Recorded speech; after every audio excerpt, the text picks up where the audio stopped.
Hai student, selamat jumpa lagi dengan Pak Iful. Kali ini saya akan menyampaikan materi kuliah manajemen proyek.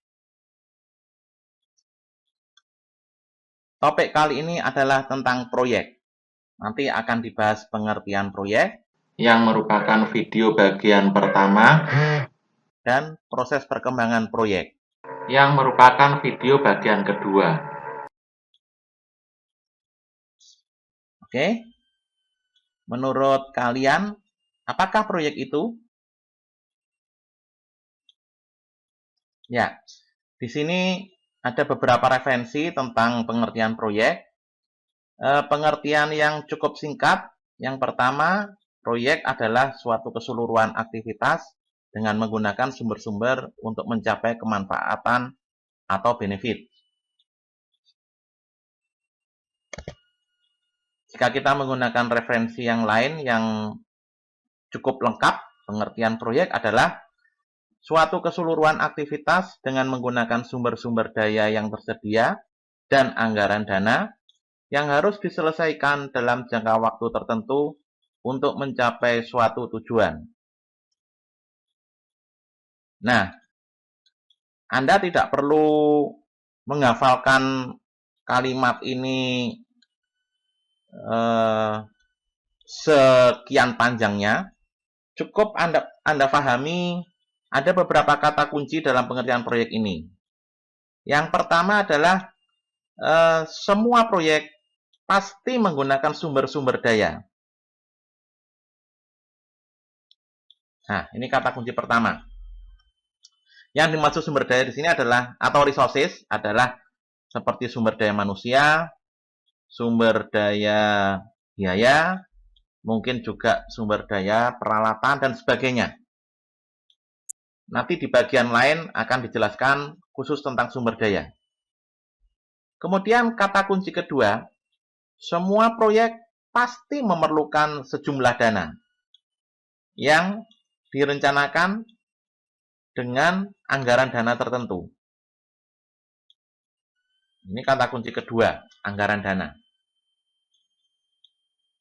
Dan yang ketiga, semua proyek pasti mempunyai batas waktu tertentu.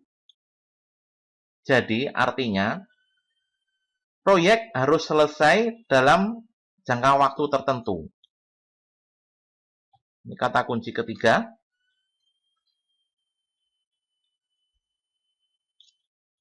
Dan yang keempat, tentunya, semua proyek pasti mempunyai suatu tujuan tertentu. Nah, dengan kata-kata kunci, 4 kata kunci seperti ini, Anda cukup mudah untuk merangkai kalimat mengenai pengertian dari proyek. Yang pertama adalah sumber daya, yang kedua adalah anggaran dana, yang ketiga mempunyai jangka waktu tertentu, yang keempat mempunyai tujuan tertentu. Nah, inilah pengertian dari proyek. Baik, sekarang Anda perhatikan, khususnya untuk proyek konstruksi, atau mungkin berlaku juga untuk proyek-proyek yang lain, proyek umum. Apakah ciri-ciri proyek itu? Anda lihat beberapa proyek yang ada di sekitar Anda. Baik, ciri yang pertama, seperti yang telah disebutkan di dalam pengertian tadi, semua proyek pasti memiliki tujuan tertentu atau tujuan khusus. Bisa dilihat produk akhirnya atau hasil kerja akhir. Contoh yang paling baik, kalau kita melihat proyek konstruksi, maka kita bisa melihat produk akhir dari suatu proyek konstruksi, yaitu berupa bangunan. Bisa bangunan gedung, jalan, jembatan, bangunan air, dan sebagainya. Jadi, pasti semua proyek mempunyai tujuan khusus untuk terciptanya suatu produk akhir. Ciri yang kedua, semua proyek pasti memerlukan sejumlah biaya. Kemudian direncanakan dengan menggunakan suatu jadwal untuk mencapai target waktu, dan telah ditetapkan kriteria mutu yang harus dicapai pada saat terwujudnya proyek tersebut. Kriteria mutu ini disebut juga dengan spesifikasi teknis pekerjaan. Contoh, misalnya suatu bangunan gedung, pasti ada suatu kriteria mutu, misalnya mutu beton yang harus dicapai dari gedung tersebut. Contoh, mutu beton K225, K300, K350, mutu baja FY40, kemudian jenis keramik, ukuran keramik, jenis cat, warna cat, kemudian penutup atap, bahan penutup atap, plafon, dan lain sebagainya. Semuanya sudah ditetapkan di dalam spesifikasi teknis pekerjaan. Nah, pada umumnya spesifikasi teknis pekerjaan ini tertulis di dalam suatu dokumen yang diberi nama Rencana Kerja dan Syarat-syarat atau RKS. Mengenai RKS nanti akan saya jelaskan lebih lanjut pada bagian berikutnya. Kemudian ciri yang ketiga, semua proyek pasti bersifat sementara. Tidak ada proyek yang terus-menerus atau selamanya. Pasti sementara. Dan diakhiri atau dibatasi oleh selesainya tugas dalam bentuk produk akhir dari proyek tersebut. Ciri yang keempat, yaitu semua proyek bersifat non-rutin atau tidak menerus atau tidak berulang-ulang. Anda bandingkan dengan pekerjaan yang bersifat rutin atau berulang-ulang. Apa misalnya? Ya, betul. Seseorang yang bekerja di suatu perusahaan atau kantor itu merupakan pekerjaan yang rutin dan berulang-ulang. Setiap hari datang ke kantor, melaksanakan pekerjaannya, pulang, besoknya demikian lagi, dan seterusnya. Suatu proyek tidak demikian. Pengertian tidak rutin juga termasuk dalam intensitas kegiatannya. Yang dimaksud dengan intensitas kegiatan adalah bisa diartikan kesibukan kegiatan. Suatu proyek pasti mempunyai jenis dan intensitas kegiatan yang berubah-ubah sepanjang proyek tersebut dilaksanakan. Anda lihat pada contoh rekonstruksi, misalnya bangunan gedung,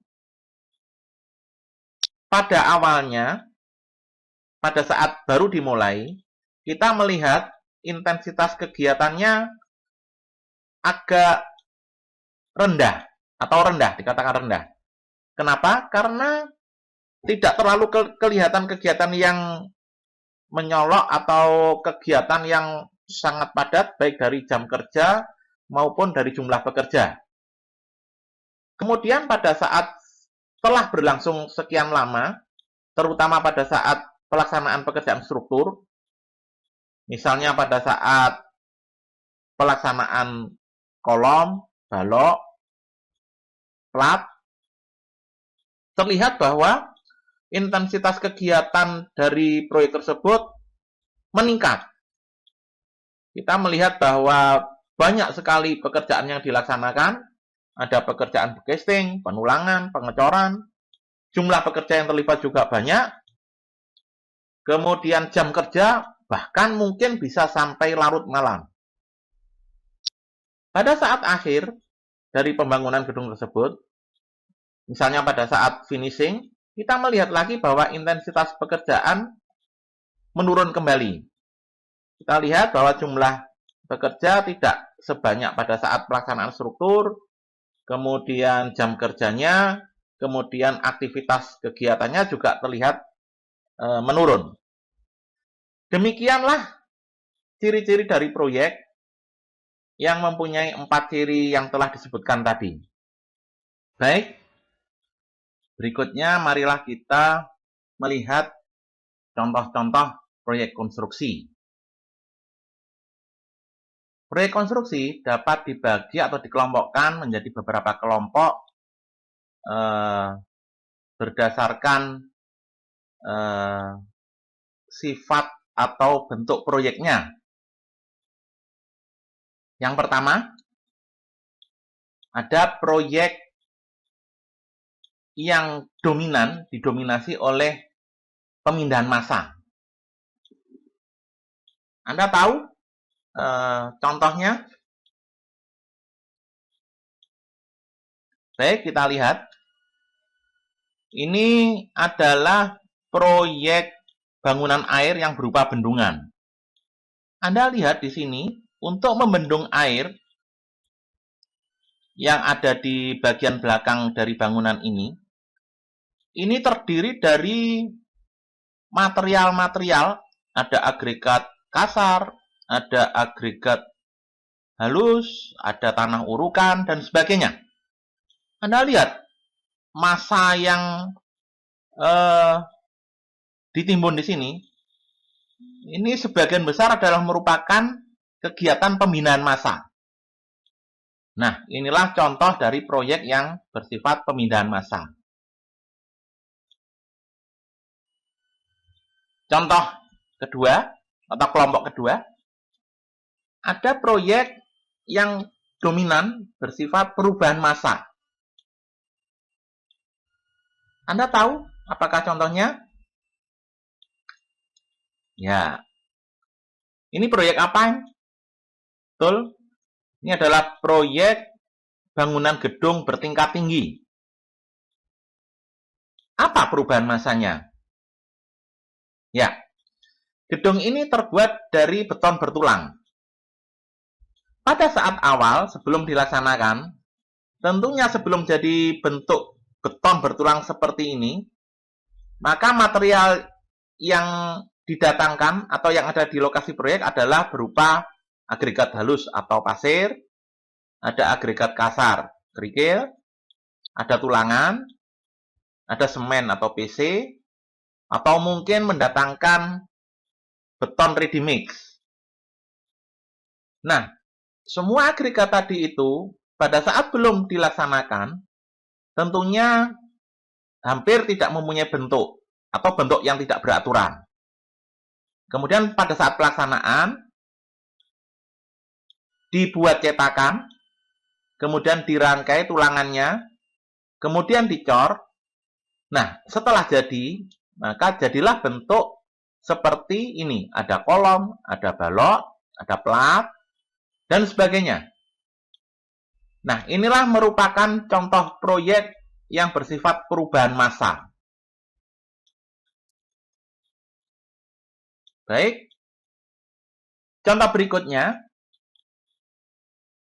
ada proyek yang dominan atau didominasi oleh pekerjaan pembenaman prefab atau prefabrikasi, atau disebut juga dengan precast. Anda tahu contoh proyek tersebut? Baik, kita lihat. Ya, betul. Yang dimaksud pembenaman precast atau prefab di sini adalah benda-benda precast atau prefabrikasi yang dibenamkan atau dimasukkan ke bawah permukaan tanah. Ya, betul. Sebagian besar benda yang ada di bawah permukaan tanah adalah pondasi. Nah, benda prefabrikasinya adalah berupa tiang pancang. Anda sudah banyak melihat contoh tiang pancang. Ada yang difabrikasi, ada yang bentuk bulat seperti ini, ada yang bentuk kotak, kemudian dimobilisasi, dibawa ke proyek, kemudian dipancang. Nah, ini merupakan contoh dari proyek yang sebagian besar aktivitasnya adalah pembenaman prefab.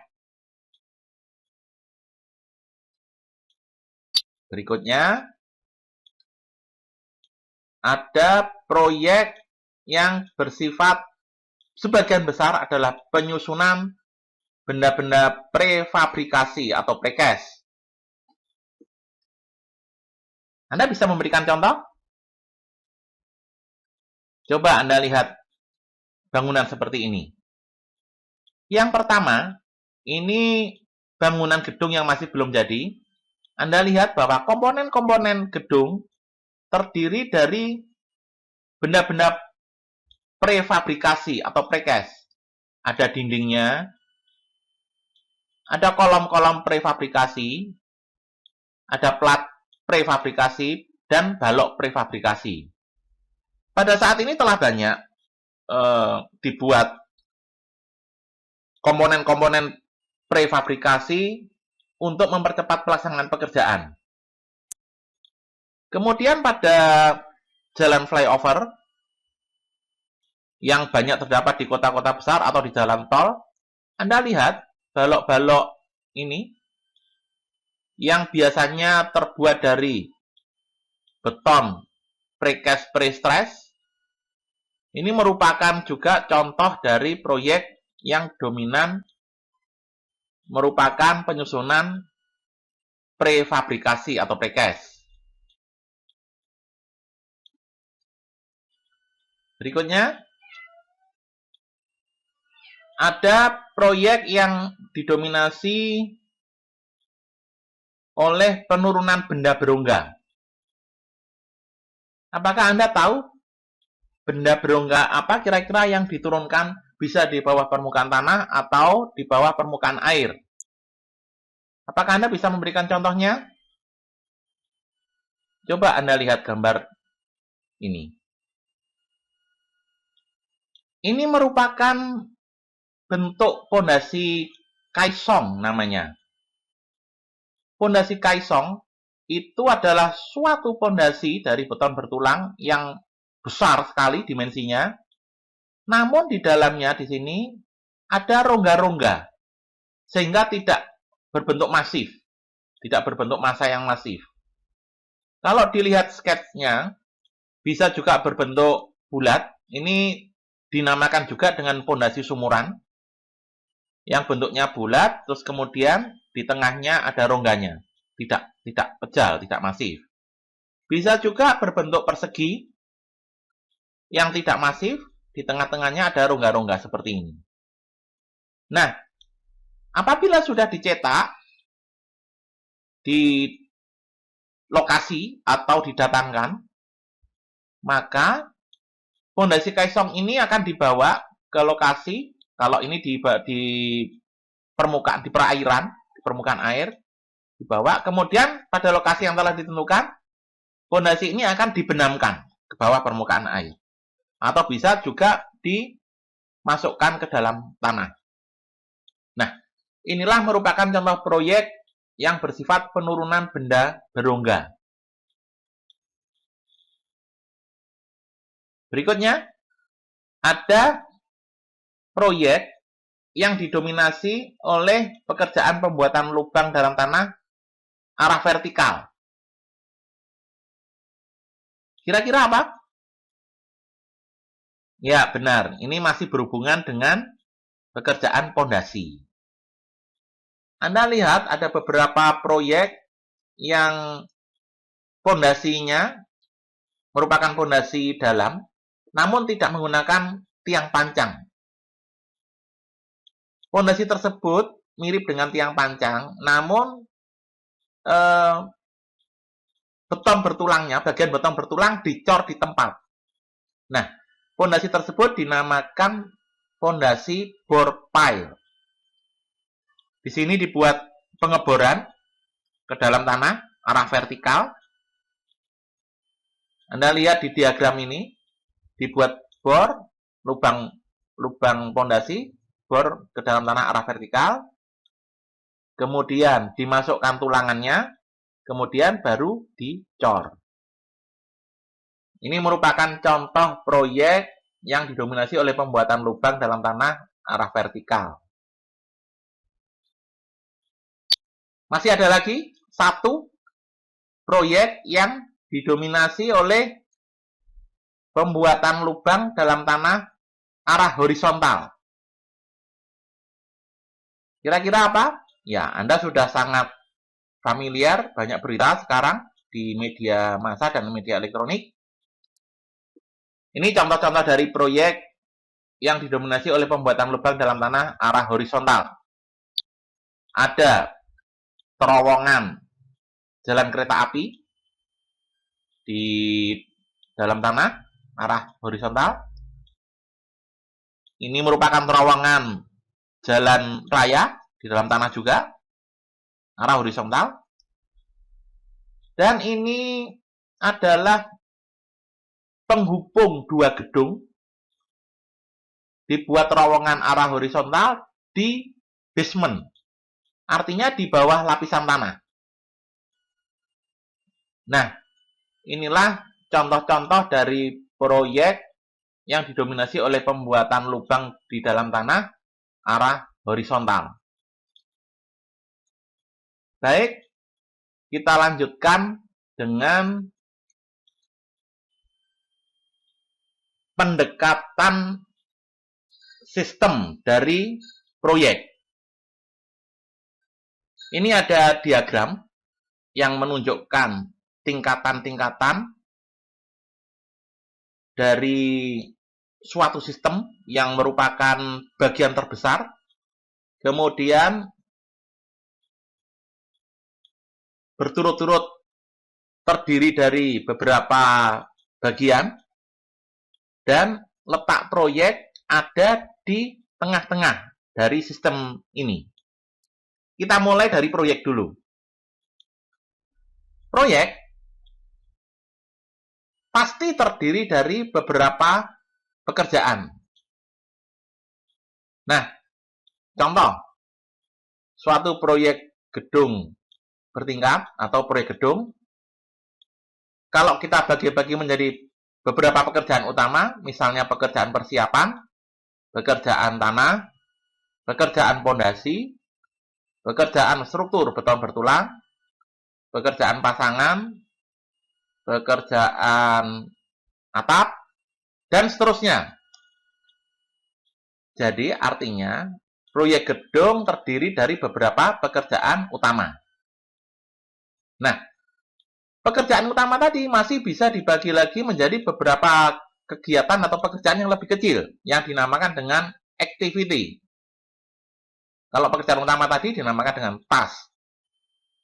Contoh, pekerjaan persiapan terdiri dari mobilisasi, pembuatan pagar, boplang, pembuatan direksi kit. Pekerjaan tanah, ada pekerjaan galian, ada pekerjaan urukan, ada pekerjaan timbunan kembali. Pekerjaan pondasi, ada pekerjaan pondasi batu kali, ada pekerjaan unstamping, ada pekerjaan misalnya tiang pancang. Pekerjaan struktur beton bertulang, ada pekerjaan beton, pekerjaan balok, pekerjaan balok, pekerjaan kolom, pekerjaan lantai, pekerjaan kolom, pekerjaan balok, dan lantai. Nah, ini tadi kalau kita melihat proyek yang dibagi menjadi beberapa pekerjaan. Kemudian, beberapa proyek itu bisa merupakan bagian dari suatu program. Kalau kita melihat di lingkungan kampus misalnya, kampus terdiri dari beberapa fakultas, setiap fakultas mempunyai proyek-proyek sendiri. Misalnya, fakultas teknik ada pembangunan laboratorium. Fakultas fisip ada pembangunan gedung kuliah baru. Dan seterusnya. Nah, beberapa proyek tadi itu akan mengumpul menjadi suatu program yang direncanakan oleh masing-masing fakultas tersebut. Itu satu contoh dari program kalau dilihat di lingkungan universitas. Beberapa program akan membentuk suatu sistem. Nah, di sini sistem adalah merupakan suatu bagian yang luas sekali. Kita bisa mengatakan suatu sistem perkotaan, suatu sistem provinsi, atau bahkan negara. Jadi, kalau ada beberapa program, maka tentunya akan mendukung dari suatu sistem yang sedang direncanakan atau yang sudah ada, merupakan bagian dari sistem yang sudah ada. Baik, marilah kita lihat ke bagian berikutnya, yaitu mengenai perkembangan sebuah proyek konstruksi. Yang pertama, marilah kita lihat perkembangan suatu proyek konstruksi jika ditinjau dari bentuknya. Oke, kita melihat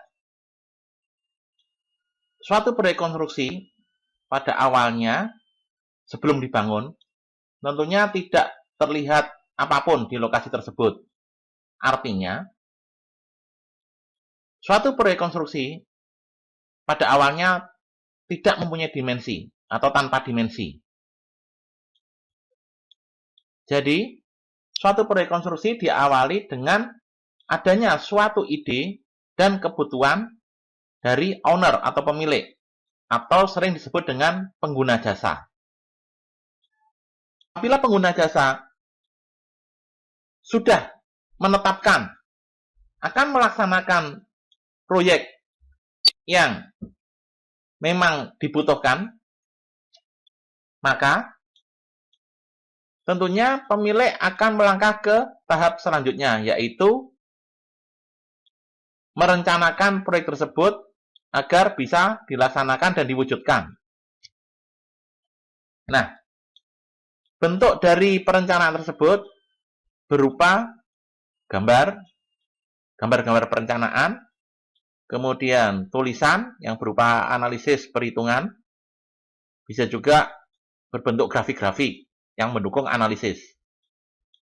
Jadi, perkembangan berikutnya setelah tanpa dimensi adalah dua dimensi, yaitu artinya berupa produk dari perencanaan. Perkembangan berikutnya tentunya setelah perencanaan selesai, maka akan dilanjutkan dengan tahap pelaksanaan sampai terwujud dari bangunan tersebut.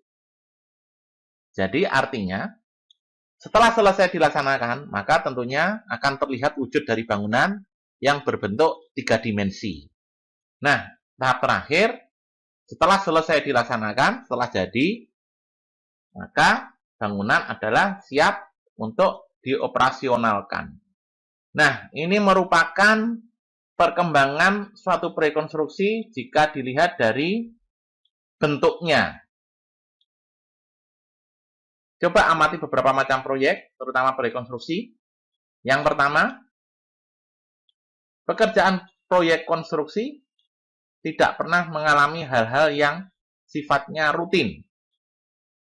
Artinya, selama pelaksanaan, proyek konstruksi selalu berubah-ubah, baik intensitasnya, jenis pekerjaannya, dan pasti akan berakhir pada suatu waktu dan tidak akan pernah terulang lagi. Yang kedua, ada statement tidak ada dua proyek yang sama. Apa maksudnya? Coba Anda amati beberapa proyek, meskipun kelihatannya hampir sama, atau ada dua objek bangunan yang sama bentuknya. Misalnya, contoh sederhana adalah proyek perumahan. Kita ambil contoh dua objek rumah yang sama tipenya, sama luasnya. Apakah betul tidak ada dua proyek yang sama? Kita amati secara lebih detail lagi, lebih seksama. Kelihatannya bentuk dari rumah tersebut sama. Namun, kalau kita amati lebih lanjut, Apakah betul-betul sama persis? Sama dari segi pelaksanaan waktunya, sama biayanya, sama lokasinya, sama tenaga kerjanya? Dapat dikatakan bahwa memang benar bahwa tidak ada proyek yang sama persis. Kalau kita melihat contoh lagi, ada beberapa gedung kembar yang bentuknya sama, gedung bertingkat. Bagaimanapun dibuat sama persis, namun pasti ada hal yang berbeda. Kita lihat dari sisi strukturnya. Suatu gedung bertingkat, walaupun dibuat sama persis, kita tidak pernah tahu data kedalaman tanah keras di bawah tanah. Kita paham bahwa kedalaman tanah keras sangat bervariasi melalui hasil pemeriksaan tanah. Jadi artinya, walaupun bentuk gedungnya sama, gedung bertingkat, namun dapat dipastikan bahwa fondasi yang dilaksanakan pasti berbeda. Berbeda kedalaman, mungkin juga berbeda jumlah. Mungkin saja. Apalagi kalau berbicara tentang biaya, kemudian tenaga kerjanya, dan waktu pelaksanaannya. Jadi, dapat difahami bahwa memang benar tidak ada dua proyek yang sama. Selamat belajar.